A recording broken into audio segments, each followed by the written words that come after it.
I'm a Filipino and a Christian. I just want to ask Doctor regarding this Mariam. Mariam gave birth to Jesus, right? I just want to know if it is mentioned in Quran, how was Jesus given to Mariam? Is it mentioned in Quran? That's all, Doctor.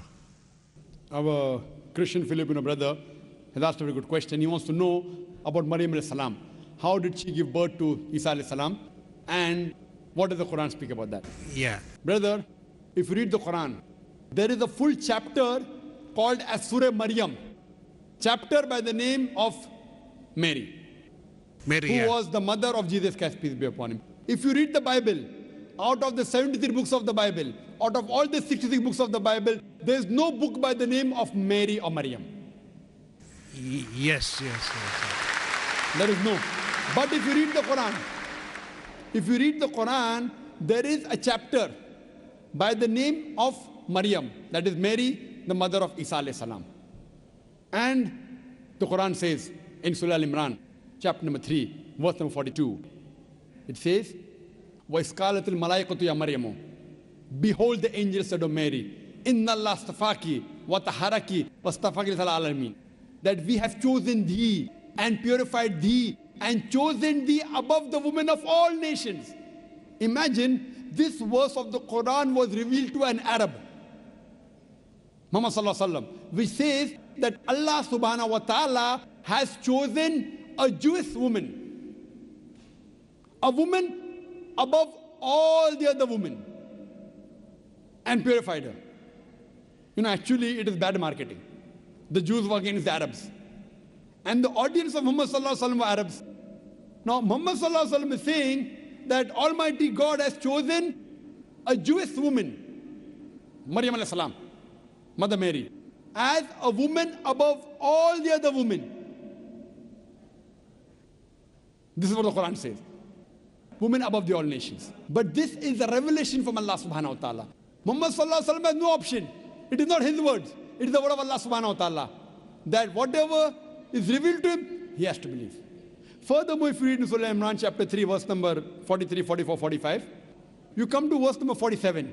It says, the main question that you asked, what does it speak about the birth of Isa alayhi salam? It says that when Archangel Gabriel, in Surah Imran chapter 3, verse 47, comes to Maryam and says that you shall give birth to a son. So she says that how shall I have a son when no man has touched me? Similarly, if you read in the Bible, a similar incident says that how shall I have a son when I knoweth no man? Knoweth no man means she does not know any man. Knoweth no man here means not knowing, it means knowing sexually. We understand the language of the Bible. When Maryam alayhi salam says in the Bible, I knoweth no man means does not know any man sexually. When the Quran says that no man has touched me, it doesn't mean physical touch, it means sexual touch.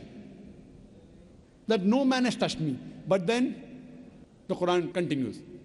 إِذَا قِذَا أَمْرًا, that when Allah decrees a matter, فَإِنَّمَا يَقُولُ كُن فَيَكُونُ, Allah says be and it is. When Allah decrees a matter, He says be and it is. So Allah says, when Almighty God willed that she should give birth to a son, it takes place. Kun fayakun, be and it is.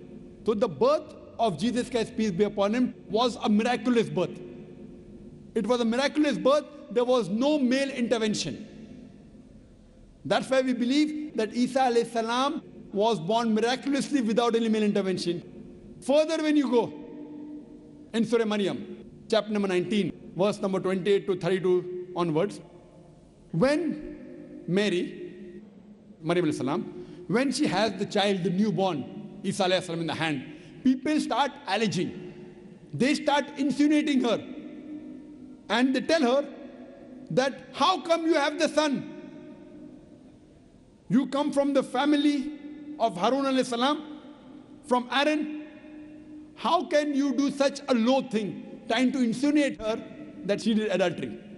The people started insinuating her that this woman, without marriage, she had a child, insinuating that she did adultery. She was speechless, she could not reply.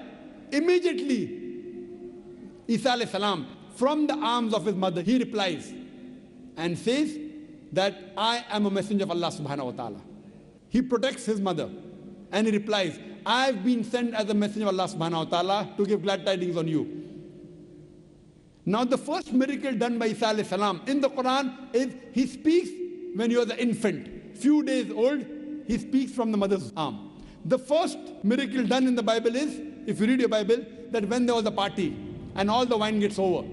So the host is worried, there's no wine for the people. So Isa alayhi salam says, get water.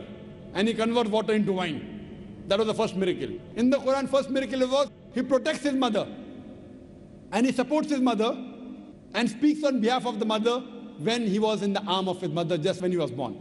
So this is how the Quran respects Maryam alayhi salam and uplifts her and calls her as the best woman amongst all the nations. No such title is given in the Bible. That's the reason I say we respect and love Maryam alayhi salam more than the Christians. We love and respect Isa alayhi salam, Jesus Christ, more than the Christians. Hope that answers the question.